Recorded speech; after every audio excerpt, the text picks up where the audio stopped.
វាសួរបងប្អូនអរគ្នាបងប្អូនលៀបហេងហើយថ្ងៃនេះគឺមកបែបលក្ខណៈចូលឆ្នាំខ្មែរតិចណាបងប្អូនហើយថ្ងៃនេះផងដែរខ្ញុំបាទក៏ចង់បង្ហាញនៅរថយន្តរបស់យើងបាទជាកម្ពុជារថយន្ត Ford Ranger Oval Track បាទស៊េរីថ្មីឆ្នាំ2026បាទហើយសម្រាប់រថយន្តដែលមកជើងក្រោយនេះបងប្អូនគឺជាប្រភេទម៉ាស៊ីនម៉ាស៊ុតបាទ6ម៉ាស៊ីន V6 បាទហើយអាចផលិតកម្លាំងសេះបានខ្លាំងមែនទែនរហូតដល់250សេះកម្លាំងរមូលកង់គឺកើនឡើងរហូតដល់600 Newton m ឯណោះហើយដំណើរការមកជាមួយនឹងប្រអប់លេខគឺ10លេខអូតូម៉ាទិកអញ្ចឹងតាក់ទងមួយការជន់តាក់ទងមួយការបើកបោ smooth រលូនហើយជន់បានតែម្ដងណាបងប្អូនអញ្ចឹងមកមើលការផ្លាស់ប្ដូរថ្មីផ្នែកខាងមុខនៃរថយន្ត Ford Ranger Oval Track វិញម្ដងបងប្អូនទីមួយដែលចាប់អារម្មណ៍នោះគឺ logo បងប្អូន logo ថ្មីនេះគឺបាទគឺដិតល្អច្បាស់ល្អបាទដែលធ្វើរថយន្តកាន់តែមានភាពតាក់ទាញហើយអ្វីដែលសំខាន់បងប្អូនទាំងប៉ាណាខាងមុខទាំងកាំងខាងមុខនេះគឺពណ៌ខ្មៅតែម្ដងអញ្ចឹងពិសេសតែម្ដងសម្រាប់បងដែលស្រឡាញ់ទៅភាពកាយភាពអំណាចបែបលក្ខណៈ sport ណាគឺត្រូវមកហើយបន្ថែមជាមួយនឹងគេហៅថា highlight នេះ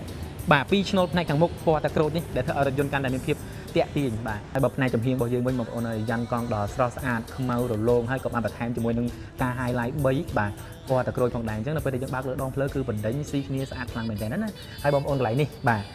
ម៉ាស៊ីន 6V6 បាទអញ្ចឹងកន្លែងនេះគឺគេដាក់ V6 តែម្ដងបាទបងប្អូននេះបាទខ្ញុំថារថយន្តនេះបែបលក្ខណៈរៀងបែប sport ណាបងប្អូនស្បីតែត្រឡោកកញ្ចក់នេះក៏ខ្មៅកាំងលើដបូល sport bar ខាងក្រោយនេះគឺខ្មៅទាំងអស់តែម្ដងមិនបាទស្បីតែកាំងក្រោយនេះបងប្អូនកាំងក្រោយនេះក៏ខ្មៅ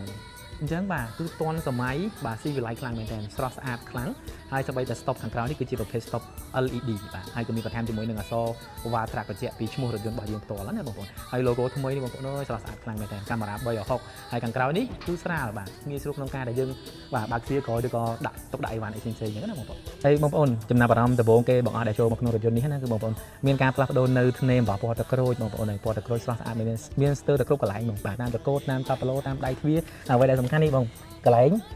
កៅអីនេះក៏មានដែរបងប្អូនអ្វីដែលគួរឲ្យចាប់អារម្មណ៍បាទមួយទៀតនោះគឺចង្កឹះលេខបាទចង្កឹះលេខនេះគឺជាចង្កឹះលេខ e-shifter បាទទូចង្កឹះលេខអេឡិចត្រូនិកងាយស្រួលចាប់កាន់ដាក់លេខដោះលេខហើយពីមុនគឺមានតែទៅលើរថយន្ត Ford Ranger Raptor ហើយនិង Ford Everest ឥឡូវ Ford Ranger Oval Track យើងក៏បានបំពាក់មកជាមួយនឹងប្រអប់លេខមួយនេះដែរបើកន្លែងសេរីកាពីតាណាបងប្អូនពីមុនគឺមានតែ 2X 4X 4L ប៉ុន្តែឥឡូវគឺបន្ថែមនៅ 4A 4A ហ្នឹងអីគេបាទ 4A ហ្នឹងគឺ automatic four wheel drive វាត្រូវចូលប៉ុង1ប៉ុង2ប៉ុង2គឺវា automatic ខ្លួនឯងអញ្ចឹងណាហើយបាទកន្លែងនេះបេតុងមួយនេះគឺ auto start stop បាទ auto start stop អញ្ចឹងរថយន្តរបស់យើងកាន់តែមានភាពទំនើបមែនទែនហ្មងណាបងប្អូនអញ្ចឹងសម្រាប់ព័ត៌មានបន្ថែមតាក់ទងជាមួយនឹងរថយន្ត Ford គ្រប់ model បងប្អូនចង់សាកសួរព័ត៌មានលម្អិតបងប្អូនអាចទំនាក់ទំនងមកខ្ញុំបាទផ្ទាល់បានតាមរយៈលេខទូរស័ព្ទដែលមាននៅខាងលើអញ្ចឹងខ្ញុំបាទលៀបហេងសូមអរគុណសូមជម្រាបលា